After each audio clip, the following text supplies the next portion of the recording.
سب سے پہلے تو یہ جو اصطلاح استعمال ہوتی ہے نزول قرآن، جی تو نزول سے مراد کیا ہے؟ تو عربی لغت میں نزول کے دو معنی بیان کیے گئے ہیں۔ ایک تو ہوتا ہے جگہ پکڑنا، قرار پکڑنا، جس کی ہمیں دلیل ملتی ہے حضرت سیدنا نوح علیہ السلام جب کشتی سے اترنے لگے تھے تو میرے رب نے آپ کو یہ دعا تعلیم کی ہے، جی وَقُرْ رَبِّ أَنزِلْنِي مُنزَلًا مُبَارَكًا وَأَنْتَ خَيْرُ الْمُنزِلِينَ۔ درست تو حضرت نوح علیہ السلام کو آسمان سے تو نہیں اس وقت اتر رہے تھے نا، زمین میں ہی آپ نے کسی جگہ کا تعین کیا ہے، جگہ پکڑی، قرار پکڑا، تو اس کے لیے یہ لفظ استعمال ہے۔ دوسرا جو عام معنی ہے آسمان سے کسی چیز کے اترنے کے لیے، وَأَنزَلْنَا مِنَ السَّمَاءِ مَاءً بِقَدَرٍ، یہ متعدد مرتبہ یہ لفظ استعمال ہوا قرآن عزیز میں۔ اب اس نزول قرآن کے 3 مرحلے ہیں، یہ بھی بنیادی طور پہ ہمیں سمجھ لینا چاہیے۔ سب سے پہلا مرحلہ ہے جب اللہ رب العزت نے اپنے علم سے، اللہ کے علم میں تو یہ جو بات ہم اتنی دیر سے کر رہے ہیں کہ آج کی رات میں سارے فیصلے ہوتے ہیں، آپ نے ابتداً کہا، بعد میں میرے سارے فاضل پینلسٹ سارے دوستوں نے اس بات کا ذکر کیا، تو اللہ کے علم میں تو جس نے جینا مرنا ہے وہ دنیا میں آنے سے پہلے ہی طے ہے، لیکن اس رات میں وہ اگلا مرحلہ ہے نا، میرا رب اپنے علم سے اس چیز کا انتقال فرماتے ہیں۔ تو اسی طرح نزول قرآن کی جب بحث ہوتی ہے تو اللہ کے علم میں تو ہمیشہ سے ہے، میرے رب نے اپنے علم سے لوح محفوظ پہ اتارا ہے جو پہلا مرحلہ ہے نزول قرآن کا، تو وہ یک بارگی ہوا ہے، سارا قرآن اکٹھا ہی نازل ہوا، جس کے بارے میں اشارہ ہے بل ہوا قرآن مجید فی لوح محفوظ۔ دوسرا مرحلہ ہے جو لوح محفوظ سے بیت المعمور میں آیا ہے، بیت العزت میں آیا ہے، وہ بھی یک بارگی آیا ہے قرآن، جس کی طرف اس آیت میں اشارہ ہے اِنَّا أَنزَلْنَاهُ فِي لَيْلَةِ الْقَدْرِ، جو ہم یہ پڑھتے ہیں، اور دوسرا یہ بھی اشارہ شہر رمضان الذی انزل فیہ القرآن۔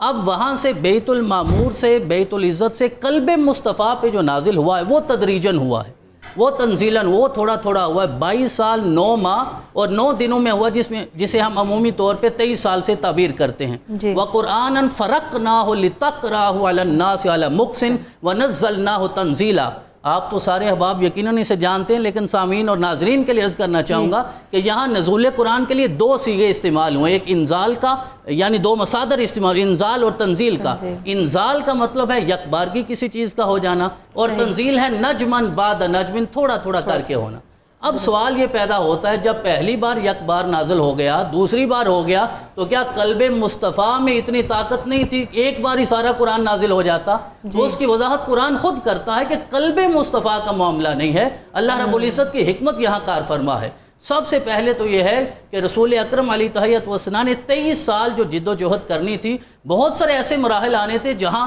اللہ رب العزت کی طرف سے رسول اکرم کو تسلی کی، حوصلے کی، ہمت کی ضرورت پیش آتی، تو میرے رب نے تھوڑا تھوڑا قرآن نازل کیا۔ وَكُلًّا نَقُصُّ عَلَيْكَ مِنْ أَنْبَاءِ الرُّسُلِ مَا نُثَبِّتُ بِهِ فُؤَادَكَ۔ ارشاد فرمایا ہم نے یہ ساری پہلی انبیاء کی جو خبریں نازل کی ہیں اس لیے کہ حضرت یوسف علیہ السلام کا قصہ، ڈاکٹر صاحب میں آپ کی نظر کرنا چاہوں گا یہ قصہ، حضرت یوسف علیہ السلام، آپ کی بھی نظر، حضرت یوسف علیہ السلام کے قصے کو قرآن نے احسن القصص کہا، سب سے بہترین قصہ۔ اب قرآن عزیز جو سارا ہے نا جی، یہ رنگ سٹرکچر میں نازل ہوا ہے۔ کسی صورت کا بھی مطالعہ کریں تو اس کی ابتدا میں جو مضمون شروع ہوتا ہے،